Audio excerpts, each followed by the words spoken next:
അങ്ങനെ ഇന്നും പതിവ് പോലെ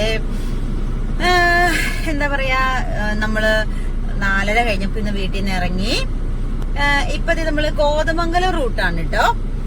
അതായത് വാഴക്കുളം, തൊടുപുഴന്ന് വാഴക്കുളം വന്നിട്ട് വാഴക്കുളത്തുനിന്ന് കോതമംഗലം റൂട്ടാണ്. അപ്പൊ ഇത് ആയവന എന്ന് പറഞ്ഞൊരു സ്ഥലമാണ് ഇത്. ഇന്ന് നമ്മൾ ഫുഡൊന്നും കൊണ്ടുവന്നിട്ടില്ല. കാരണം എന്താന്ന് വെച്ചിട്ടുണ്ടെങ്കിൽ ഇന്ന് നമുക്ക് കുറച്ച് പരിപാടികളൊക്കെ ഉണ്ട്. അപ്പൊ നമ്മളിന്ന് ലേറ്റ് ആയിട്ടാണ് ചെല്ലുള്ളൂ. അപ്പൊ ഫുഡൊക്കെ ഉണ്ടാക്കി കൊണ്ട് നമ്മൾ പോന്നിട്ടില്ല കേട്ടോ. അപ്പൊ അതിപ്പോ നമ്മള് ഫുഡ് കഴിക്കണം. കുറച്ച് വീഡിയോസ് ഒക്കെ എടുത്തു. അപ്പം ഇപ്പൊ ഇനി ഫുഡ് കഴിക്കാൻ പോവാണേ.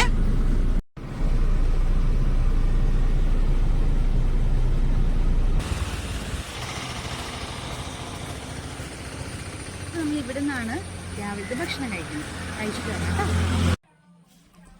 എന്താ ഇങ്ങനെ ഇട്ട് താളമൊക്കെ പിടിച്ചിരിക്കുന്നല്ലേ? ദേ ആ പാട്ട് കേട്ടിട്ടാണ് കേട്ടോ. പഴയ പാട്ടായിരുന്നു. അപ്പൊ രാവിലെയും കൂടെ ആയിരുന്നു പാട്ടൊക്കെ കേൾക്കുമ്പോൾ നല്ല രസമായിരുന്നു. അപ്പോൾ അതുകൊണ്ട് ചായ പറഞ്ഞു, ചായ വന്നു, സ്ട്രോങ് ചായ ആയിരുന്നു. അപ്പോൾ പൊറോട്ടയും മുട്ടക്കറിയാണ് പറഞ്ഞത്. അങ്ങനെ പൊറോട്ടയും മുട്ടക്കറിയും വന്നു. അപ്പോൾ ആ ചേച്ചി പറഞ്ഞു, ദീ പോർക്കുണ്ട്, അപ്പം ഉണ്ട് എന്ന് പറഞ്ഞു.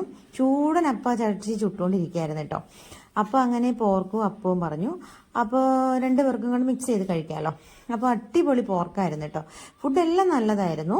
അപ്പോൾ നല്ല സോഫ്റ്റ് അപ്പം, ഒരു ചെറിയ മധുരമൊക്കെ ആയിട്ട് നല്ല രസമായിരുന്നു. അങ്ങനെ ഇടിയപ്പവും മുട്ടയും അപ്പവും പോർക്കും ഒക്കെ കഴിച്ചു. അപ്പോൾ അവിടെ ഇച്ചിരി താമസം ഉണ്ടായിരുന്നു. എല്ലാം അപ്പം ഉണ്ടാക്കി കൊടുക്കുവാണ്. പക്ഷേ അടിപൊളി ഫുഡായിരുന്നു, നല്ല രസം.